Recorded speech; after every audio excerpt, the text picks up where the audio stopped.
Hi everyone, welcome back to Wallace's. Today we are here to talk to you about spring lawn care. So this time of year in the garden center, a lot of people come in and they have all kinds of questions about their lawn. So we are going to cover three major topics today.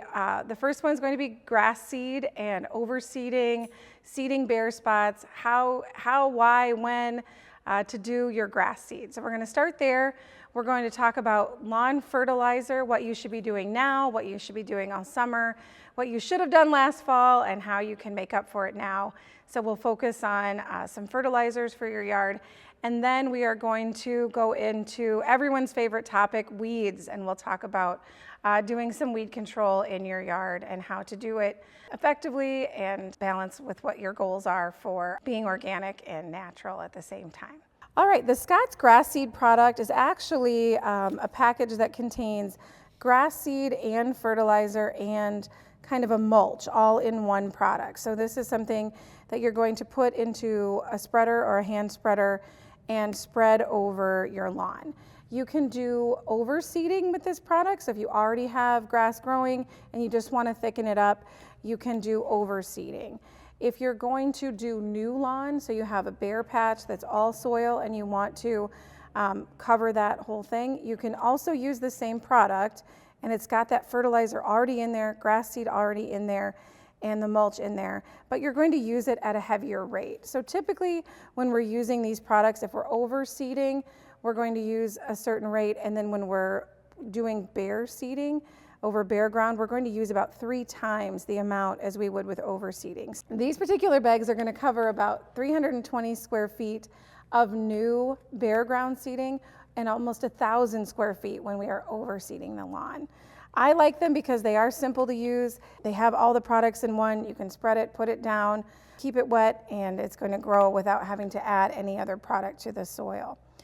When you're choosing which type you're going to buy, it's important to know what kind of light you have. If you have a real shady lawn, a lot of overhead trees, they make a shade mix for that. If you have just kind of your everyday run-of-the-mill, suburban lawn, some shade, some sun, this is Scott's all-purpose blend. They call it their sun and shade mix. This is going to work really well for most lawns in our area. Some people in the area have a lawn that is entirely Kentucky bluegrass, which is one type of grass seed. In that case, you want to use the Kentucky bluegrass mix that doesn't have other seeds in it. If you want to know what is in the grass seed that you're buying, the easiest thing to do is flip over the bag. Every grass seed that you buy, no matter what brand, will have a label on it. And that label will tell you all the different varieties of grass in there, whether it's bluegrass, fescue, perennial rye, and it will show you their germination rate and also the percent of weed seeds, which hopefully is 0. And it will also show you how much of each type of those seed is in here. So this is a bluegrass mix, so all the different types of seeds are going to be bluegrass. In some of the blends, like the sun and shade mix, you're going to have a mixture of rye, fescue, and bluegrass all mixed together. So those are all going to work great in our area. Once you put it down, you won't see anything right away. In our area, we need temperatures during the day to be about 60, 65 degrees before we see germination of our grass seed. Once we hit that temperature, it takes about 7 to 14 days before you'll start to see grass growing. Until that point, we want to make sure we keep the grass seed nice and moist. Spring is a great time to put down your grass seed because we get regular rain. We have nice, cool, cloudy days, sometimes more clouds than we want. It really helps in us being able to water that grass seed, keep it moist, keep it cool until it starts to germinate. Once it has germinated, you can go back to watering it maybe twice a week, depending on the temperature. If it's real warm and sunny, maybe a little bit more. You don't want to mow it until it's about 3 to 4 inches tall. So we want to let it get nice and tall and fluffy before we hit it with the lawnmower. And then we want to go ahead and fertilize it about 6 weeks after we put it down so that it has more food to keep going and get nice and lush and strong. So spring temperatures go up and down, so it can be kind of hard to get to that 65 degree consistently with the temperature. So it is actually okay to go out and put your grass seed down now. And if the temperature takes another dip, goes down in the 40s and 50s, that's okay. The grass seed will sit and lie dormant and just kind of hang out in your yard until we hit that temperature threshold that is going to cue germination for the seeds. So if you go ahead and apply early, apply now, no big deal. As soon as we hit the right temperatures, that grass seed is going to go. No harm in having it sit on your lawn until we hit that point. If you are looking to reseed or overseed with a product that is just grass seed, if you want to buy just a straight up bag of grass seed, we actually have here at Wallace's our own blends. We have a blend for shade and a blend for sun. And this is what the grass seed looks like just all on its own. This is the shade mix right here. Shade mixes tend to have a lot more perennial rye and fescue in them. They are more tolerant of shady areas. Bluegrass mixes like to have a lot more sun. So if you do have shade, make sure that you do pick out one of the shade formulated grass seeds that are available out there. It's going to do a lot better for you. If you have less than 4 hours of sun in an area under a real thick tree, you need to start thinking about maybe grass isn't the right thing to grow in that area. A lot of times your grass seed, it may take off in the spring and fill in, but by the middle of the summer, when the trees leaf out, the grass is already thinning out and starting to die and doesn't make it through the winter. That might be an area where it's just too shady overall for grass to grow. So in that case, you should think about putting down mulch, maybe some shade-loving landscape plants, hosta, there's a lot of great shade-loving shrubs, or ground covers like vinca, pachysandra. There's some great ones that you can use. So even shade grass seed is going to need 3 to 4 hours of sun in there at some point. The plain grass seed is great for overseeding. It's going to, again, be used at about 3 times the rate for new ground as it would for overseeding. And this is something that you do want to buy a separate bag of fertilizer for. You never want to put down grass seed that doesn't have fertilizer to go along with it. These little seeds need temperature, they need light, they need moisture, and they need that little bit of fertilizer boost, a little food to get them going in the spring. So make sure that when you buy a bag of grass seed, you're also purchasing a lawn fertilizer, whether it be Scott's Turf Builder, if you want to use an all-organic fertilizer like the Espoma Spring Lawn Care or Milorganite, you can use that with grass seed as well. So you're going to use a spreader to put this down. A lot of us have a tendency to kind of take handfuls of our grass seed and kind of throw it out like chicken feed into the soil, and that's not going to give us even coverage. So you want to use a spreader. You can use a hand spreader. This is one from the Scott's company where you just put the grass seed in there. You set the dial based to the rate listed on the back of the bag, and then as you pull the trigger and turn the handle, the grass seed is going to come out at the right rate and cover the area you're trying to cover. So don't just take your hand and kind of scatter it out there. That can make you have really uneven coverage, and also put down too much grass seed in some areas. Good grass seed is expensive, so we want to make sure that we put it at the right rate so that we are getting max value out of the grass seed we've purchased. If you are doing an area that is bare ground, if you are doing brand new seed, you really want to do something to make sure the soil is prepped and ready before you put the grass seed down. So take like a metal rake and kind of rough up the soil there. If it's real hard packed and kind of cracked, dry soil, you'll want to add some compost or soil to the ground and then kind of seed prep a nice fluffy soil bed for that grass seed, and then go ahead and apply your grass seed and water in. It will have a really hard time getting started in real hard packed clay, hard cracked soil. The last products I want to cover today in our segment on seeding are the patch master products, or the products that we're going to use when we have kind of little areas in our yard where the grass isn't growing and it's just kind of a bare spot amongst a really nice green lawn. So this can happen from dog spots. It can happen from areas of heavy traffic where we have people coming and going in our yard. It can also happen if you've taken out a tree and had the stump ground out, and then you have an area where you now would like it to be lawn. These products are going to be great for that. So the first one is Easy Seed.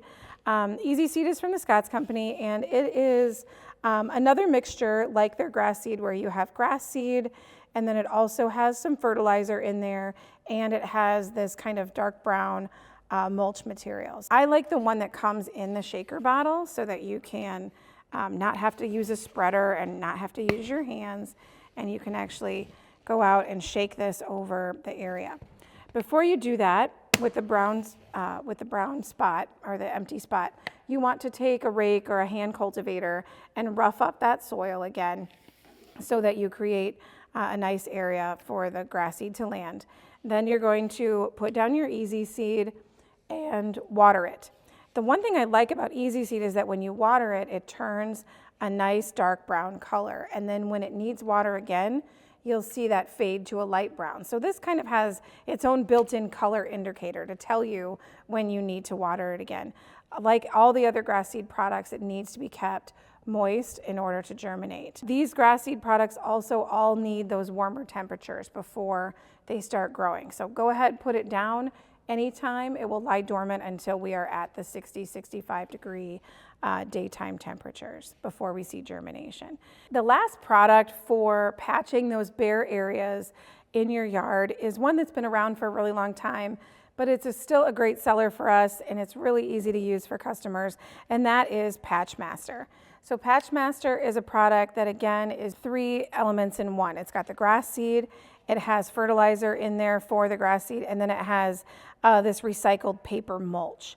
And that is going to help protect the grass seed, shade it from the sun. It's going to help hold moisture and keep that grass seed moist until it germinates. So Patch Master's nice, light, and fluffy. And so when you do put it down, especially if it's a windy day, make sure you get it watered right away so that the paper mulch doesn't kind of blow away in the wind.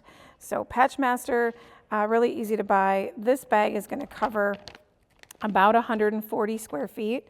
So just a nice little area, and you can kind of, if you have multiple bare spots, kind of take it around the yard. It's not heavy, and fill in. In this saucer, I have kind of a lot of it stuck here, but when you're actually putting it on the ground, it doesn't have to be real thick. We're going to do it in a layer that is just enough to cover our bare spot so that we can't really see through it. You don't have to make it really thick and heaped up.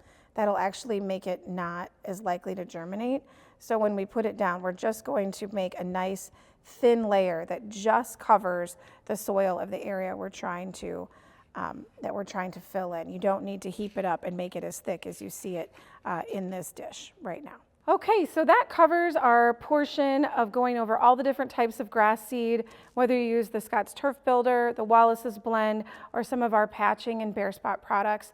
They all work great. They all have a money back guarantee, so if they don't work for you, bring them back in and we can hopefully help you figure out maybe why they didn't work.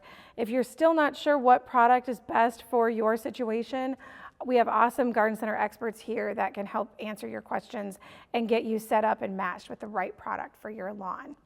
Next, we're going to move on and talk about lawn fertilizer, which is another great thing that a lot of people come in with questions about this time of year. You can't talk about spring lawn care without talking about lawn fertilizer. This time of year in the garden center, everyone's coming in, they're asking questions. They know they need to put down fertilizer, maybe not sure when, maybe not sure what product. Our number one selling lawn fertilizer is the Scott's 4-Step program. It has been around for a really long time, and they really have taken the guesswork out of doing it. It doesn't get easier than 1, 2, 3, 4. I'm going to take a little bit of time to explain exactly what goes into each step and when to put it down. This is the time of year for step 1. Step 1 is arguably your most important step. And the reason for that is because the step 1 contains a crabgrass preventer. So crabgrass is that weed that kind of forms these big, flat, really coarse grass rosettes all over our yards. They show up a lot in late summer when it's hot and dry. And the thing about those crabgrass plants is that every single one of those plants can produce about 700,000 seeds or more. So when you have a crabgrass plant in your lawn, it produces all that seed, and come the following spring, all those little baby crabgrass seeds want to sprout and take over your yard. And we do not want that to happen. So your step 1 fertilizer, you can also get the Scott's Turf Builder with Halts or Turf Builder with Crabgrass Preventer. It's the same product as step 1. So what it has in a nice balanced lawn fertilizer. So it's going to give your lawn that spring green up that you need coming out of the winter. And then it also has a crabgrass preventer. And what that is it's basically a chemical that's activated once you water it, and that chemical prevents crabgrass seed or any seed from germinating. So all those crabgrass seeds that are laying dormant in your yard, if you have the crabgrass preventer down, those seeds will not be able to germinate, and your regular bluegrass lawn will be able to grow. If you have just overseeded or put down grass seed at the same time, and you're ready to fertilize as well, the crabgrass preventer will stop your regular grass seed from germinating as well. You don't want to get in your own way. So if you have overseeded or you plan to overseed, there is a substitute product you can use, and that is this one that's a lighter blue bag. It's called Step 1 for seeding. So this has the fertilizer in it that you need for grass seed, and it also has a crabgrass preventer, but the chemical that's in this one can tell the difference between your grass seed that you just bought, paid for, and put down lovingly, and the crabgrass seeds that are waiting to seed and take over your yard. So Step 1, very important, and you want to make sure if you've seeded, use the Step 1 for seeding. If you haven't put down any grass seed, you can go ahead and use regular Step 1. This is best put down usually around the beginning of April. Some of the cues for when to put it down, temperatures starting to be in the 50s and 60s. You'll see yellow forsythia bushes blooming around town. Usually when you see the forsythia blooming, that is the cue that it is time to put down your Step 1. Whenever we put down lawn fertilizer, we want to have about 4 to 6 weeks of time in between applications. So Step 1 goes down in April. Step 2 is going to go down 4 to 6 weeks later. So I like to time my applications with the holidays. So I always think of Step 1 around Easter or tax day. I always think of Step 2 around Memorial Day or graduation time. Step 3, I think about for Independence Day, and then Step 4, we're into or after Labor Day. If you remember those holidays, usually we all have an extra day off around that time. Great time to go ahead and get your fertilizer down. The thing with Step 1 is how you apply it. All lawn fertilizers should be applied with a spreader. You can use a push rotary spreader, a drop spreader, or if you have a very small yard, you can use a hand spreader like this.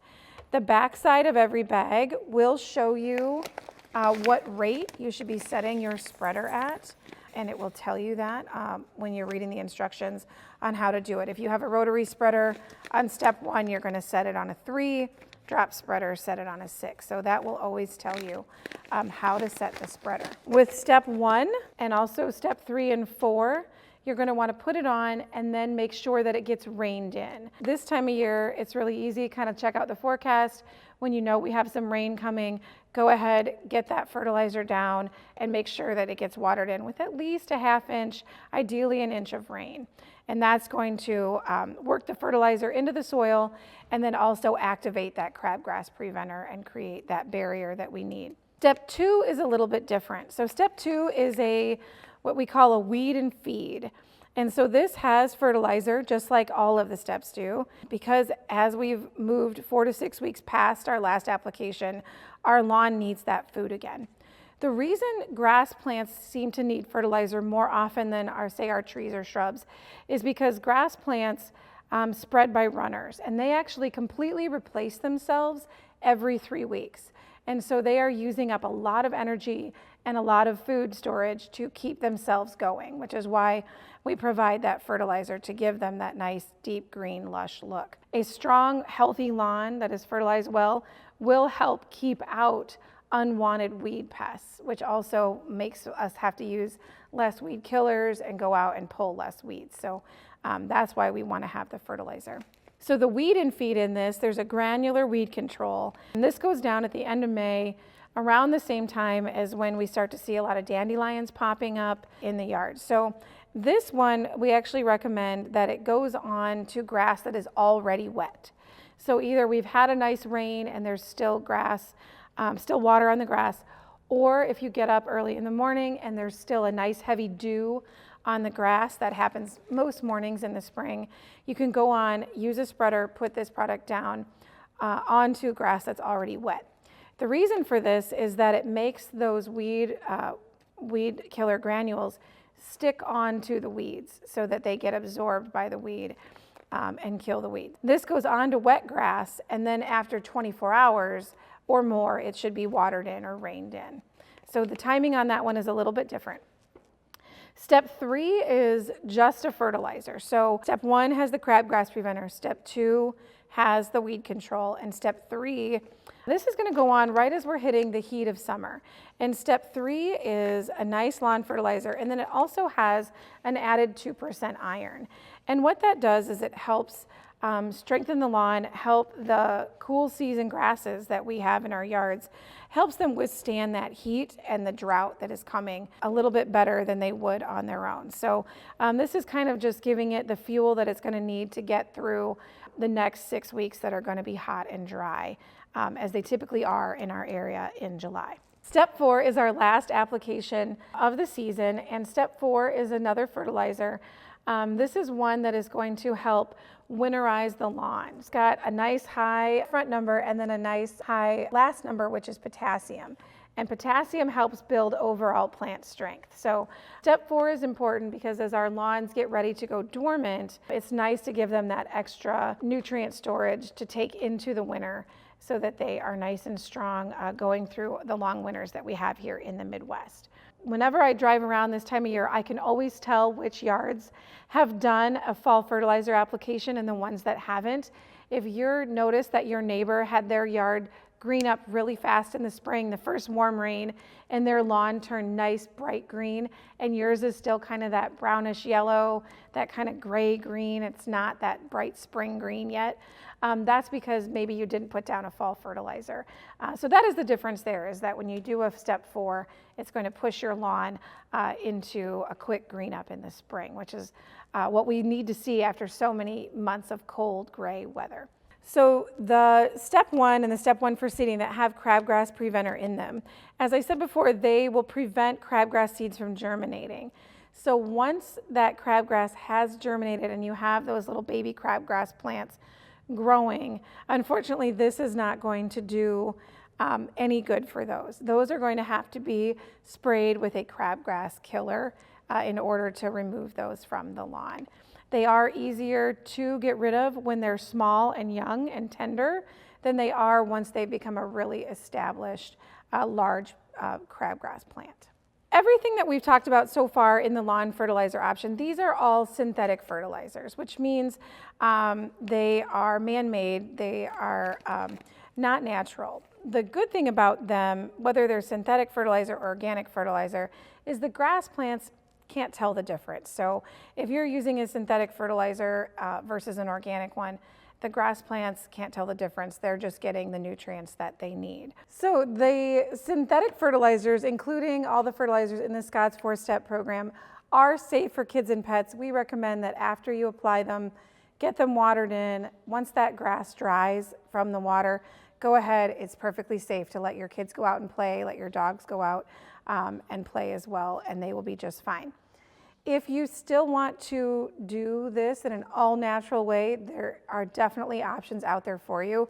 There are plenty of organic fertilizers that you can use on the lawn as well. In those cases, we have a great fertilizer line from Espoma. They have a spring lawn food, a summer revitalizer, and a fall lawn food that are great. You put them down with a spreader the same way you do with these. The one thing that the organic fertilizers do not have is they will not have the crabgrass preventer and they will not have the weed and feed built into them. So you'll have to do your weed control in another manner. You can do everything organically if you want to. So you can use an organic lawn food or an all-natural lawn food like Milorganite is another really popular one that we sell. And then you can get an organic weed spray and go ahead and spray any of those weeds that you might have. Or you can pull the weeds by hand, which can be a little bit labor intensive. Or some people now are definitely in the trend of leaving some of their weeds, especially dandelions, because they are great for our pollinators, especially our honeybees. Some people, if they have the ability, will maybe take care of weeds in their front yard and leave those dandelions growing in the backyard so that our bees and our native pollinators have something to feed off of in the early spring. Fertilizer is really important, whether you use a kind of tried and true tested program like the STEP program from Scott's, or if you go into the natural and organic lawn fertilizers.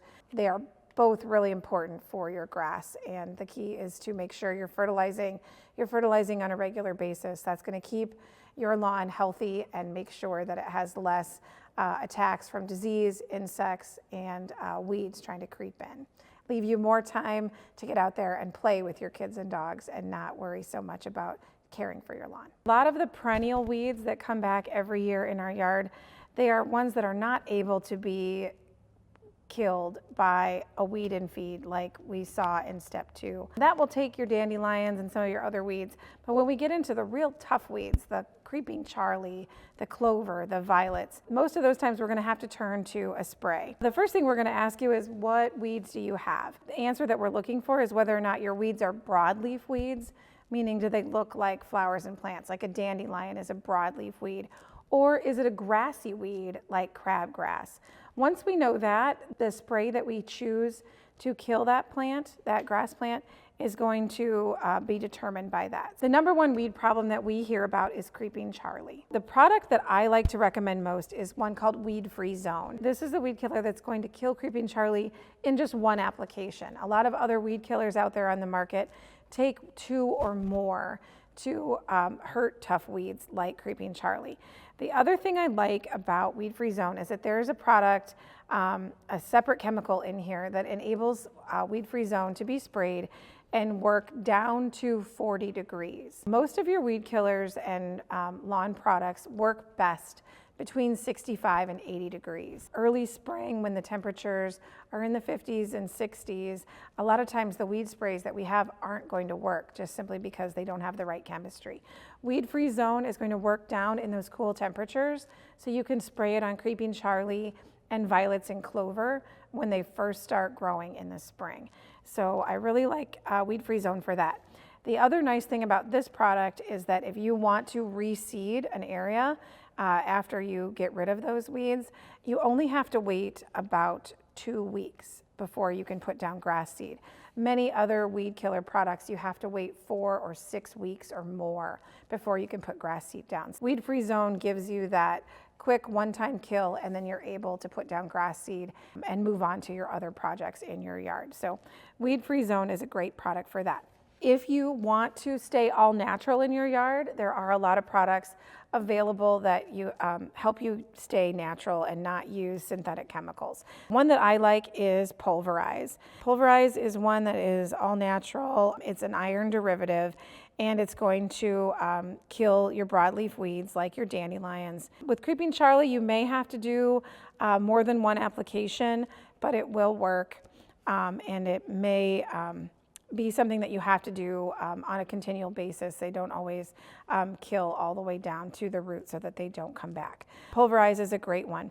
Whenever you're looking at any weed killer bottle, you can ask us for help, but always make sure it's something that is formulated to be used on lawns. Many other formulas like Roundup or even some of the all-natural Natria weed killers, those are meant to kill all green and lush growing plants. You can spray them in your yard. They will kill the weed. They will also kill the grass that's around it. All of these products here are formulated to be used in the lawn, and they're formulated to kill the weed but not hurt your lawn grass that's growing. So if you want to stay natural, Pulverize is a great choice for you.